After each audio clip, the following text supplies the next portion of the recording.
Hey folks, welcome back. God, it has been a while since I've been back out on the bike.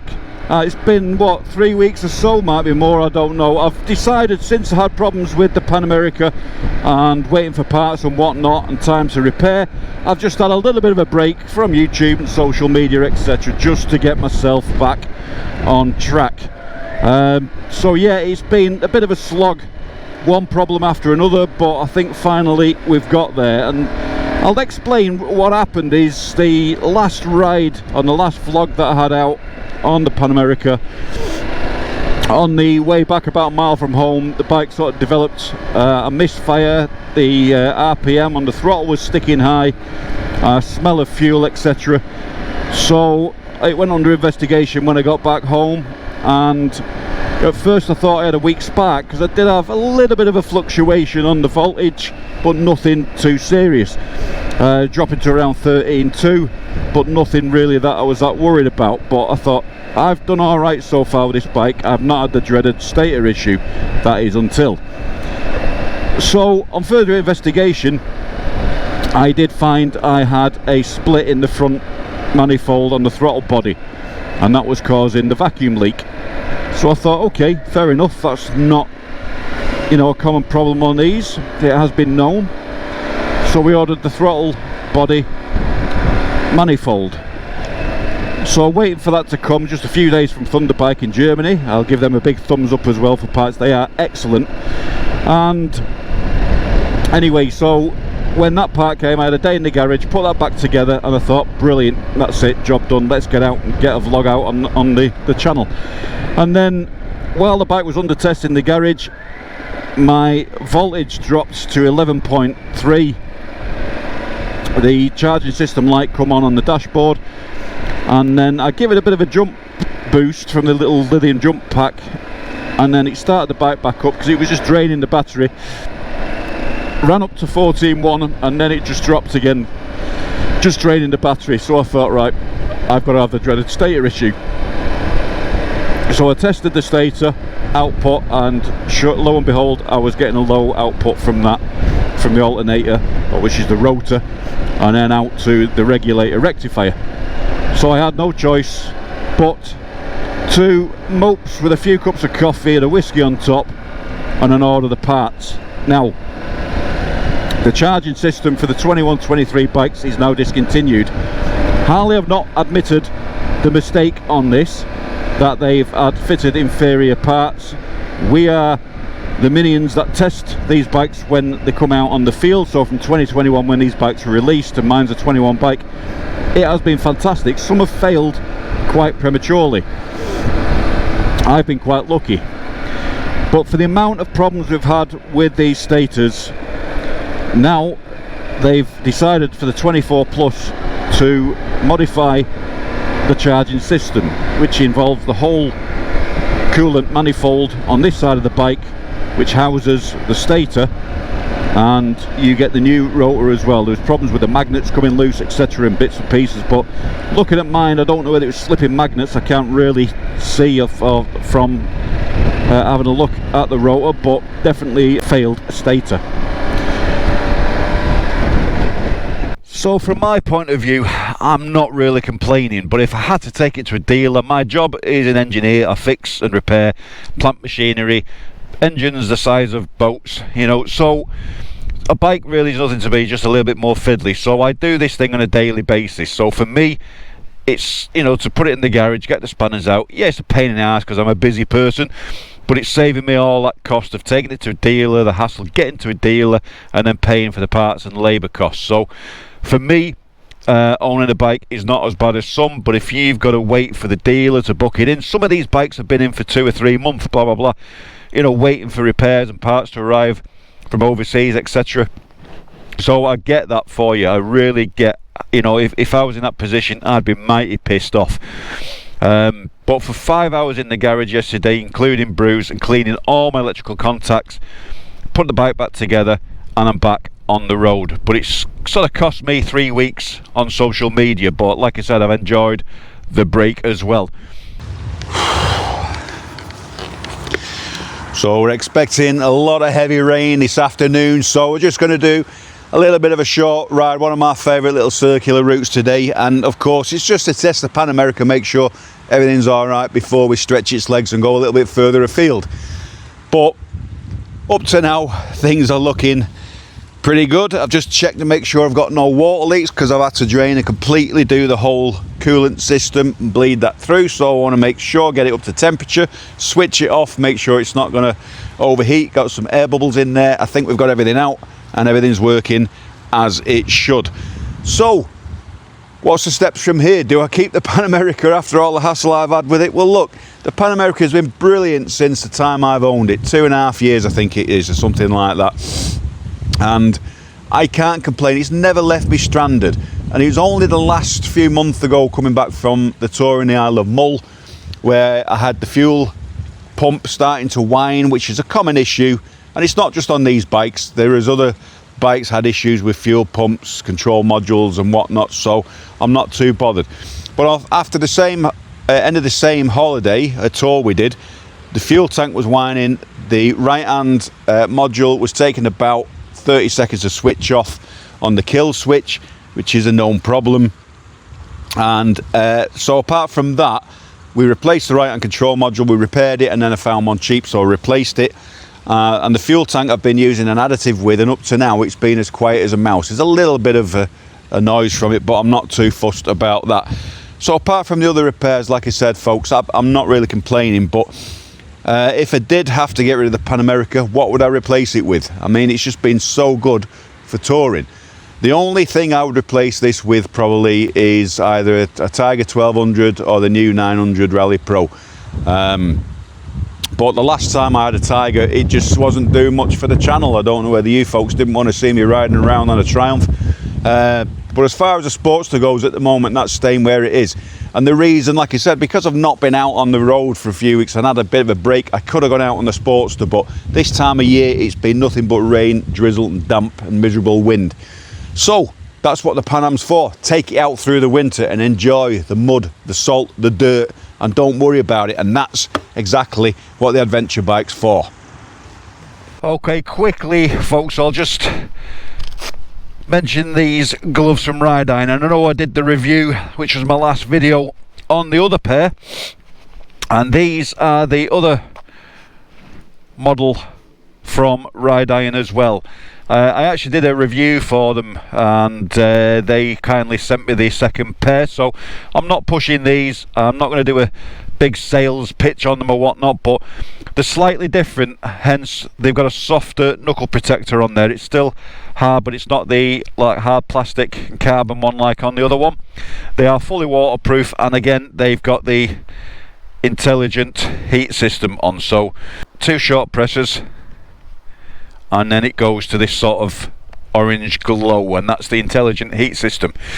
So all the models in their range now have the intelligent heat system, which automatically adjusts to the ambient temperature, so the colder it gets, the warmer the gloves get. How cool is that?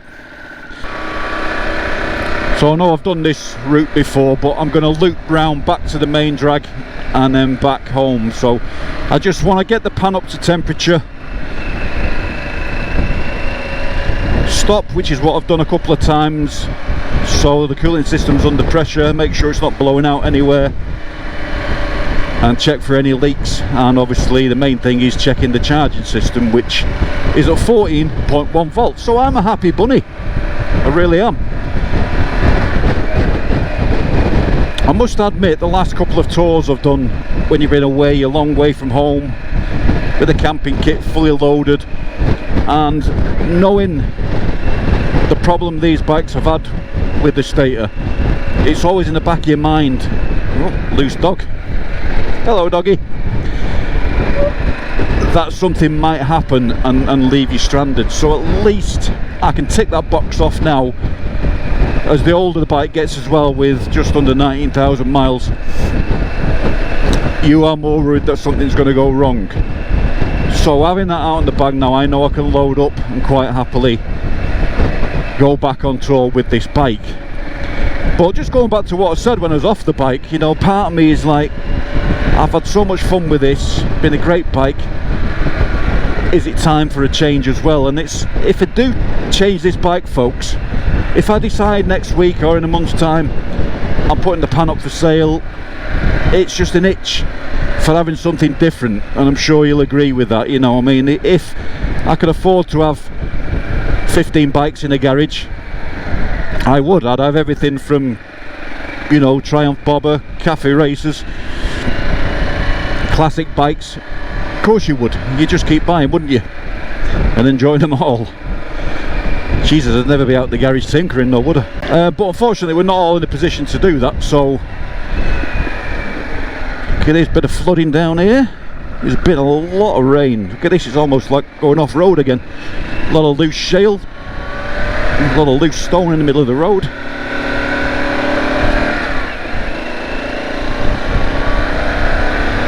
And this time of year, obviously the roads with all the leaf fall as well are going to be pretty slippy, very, very greasy, so we're not after breaking records today. And the quiet lane ends. The thing with these Derbyshire roads though is, as picturesque as they are to ride, they are very, very narrow, and you get a lot of the old I should say young wannabe rally brigade tearing down these roads at breakneck speeds as well, and does cause a lot of accidents. There's a thing like that you see with the tractor,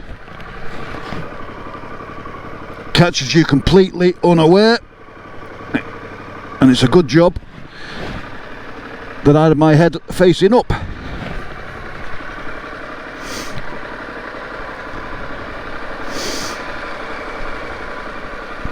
The old muck spreader.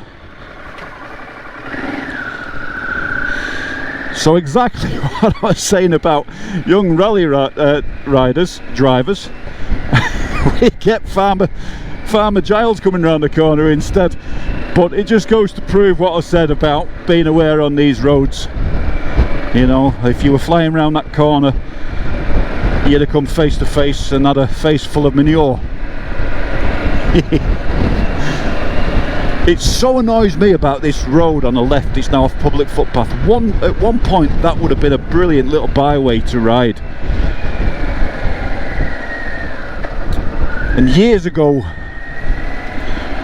when I was doing a lot of off-roading in Land Rovers around Derbyshire, there was a lot of lanes we used to have a lot of fun with, but respect them at the same time. You know, you'd find out some of the roads were that rutted that people were riding round them and causing a lot of damage to the fields, and you know, because of that some of the lanes were closed for maintenance, but some closed for good to stop the damage that was happening. And if you respected things more, that's never going to happen. So if you respect things in life, things will always stay as they are. If you don't, and someone's going to put a gate up or a chain up or whatever you, and stop you from enjoying a lot of these things that we once used to enjoy.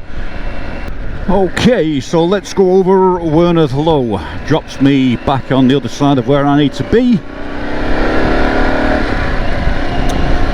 Past my favourite pub, the Wagon and Horses.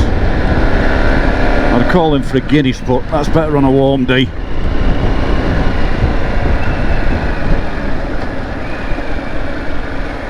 And at the top of the low, little right shimmy here. Not really going to see much of Manchester today.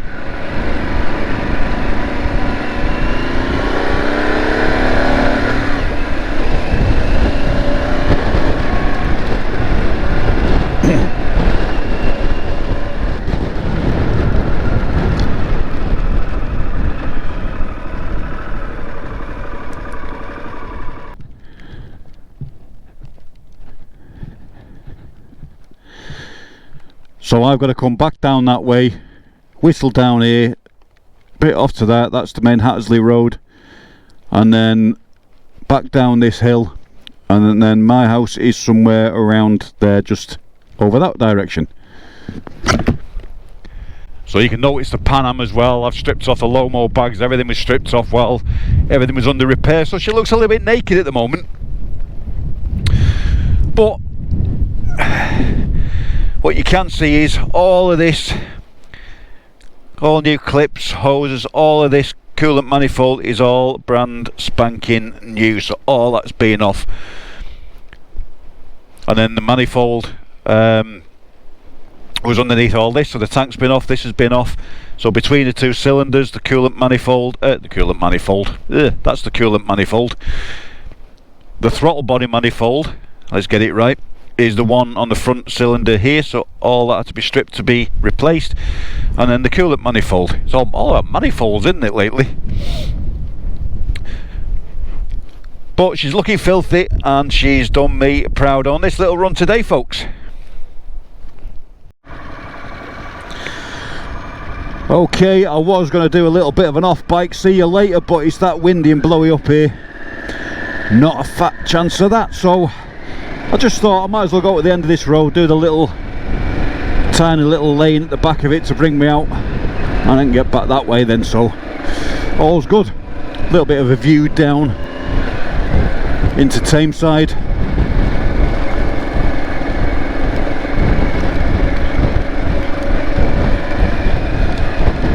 So we've been running the Coolant LEDs as well, just to put some load through the engine, but she's still hitting at 14/14.1 volts, so all's good there.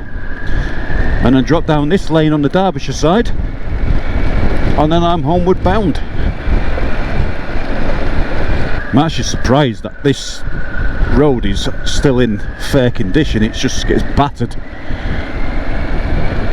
and all the wash off the hills.